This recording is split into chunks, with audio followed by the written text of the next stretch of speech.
A landmark agreement on limiting Iran's nuclear program in return for lifting sanctions has been reached at talks in Vienna.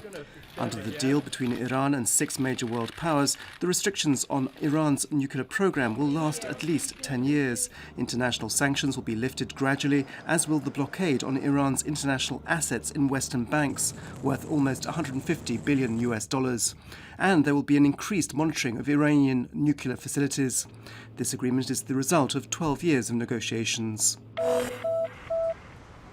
Meanwhile, in Greece, it is still very unclear whether the reforms demanded by the Eurozone countries will be accepted.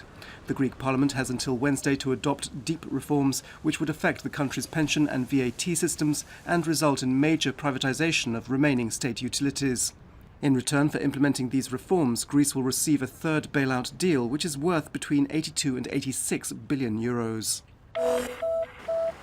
The special chamber of the Zagreb County Court this afternoon should reach a decision about the appeals of Dinamo's president Zdravko Mamić, coach Zoran Mamić, and an executive director of the Croatian Football Federation Damir Vrbanović against their being held in investigative custody. They are accused of embezzlement and tax evasion and have offered bail for their release pending trial.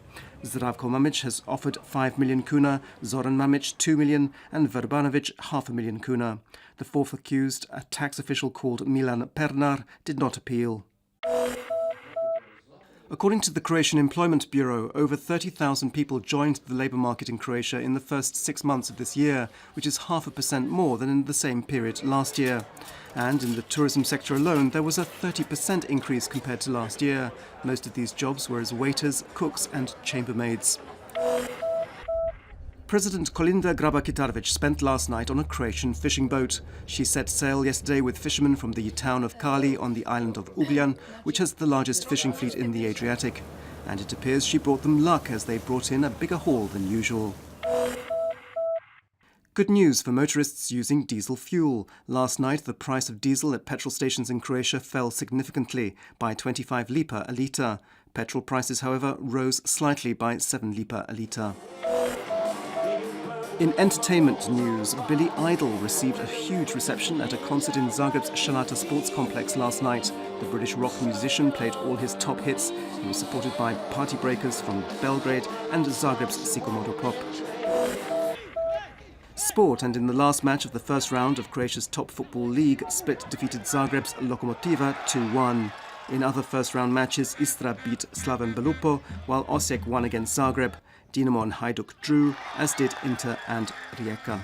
And in tennis, Ivo Karlovic is through to the second round of play at the ATP Hall of Fame Championships tournament in Newport, Rhode Island, after disposing of Ukrainian Ilya Marchenko 7-6, 6-7, 6-4.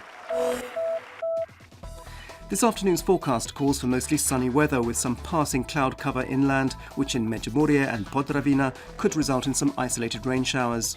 Winds inland will generally be weak, with a light to moderate northwesterly maestral wind in places on the coast. Highest daily temperatures will be between 25 and 30 degrees Celsius inland, between 30 and 33 degrees on the coast, and in the Dalmatian and Istrian interiors. The next few days will be still warmer, becoming hot in most regions and very hot from Friday, with temperatures rising to above 35 degrees Celsius.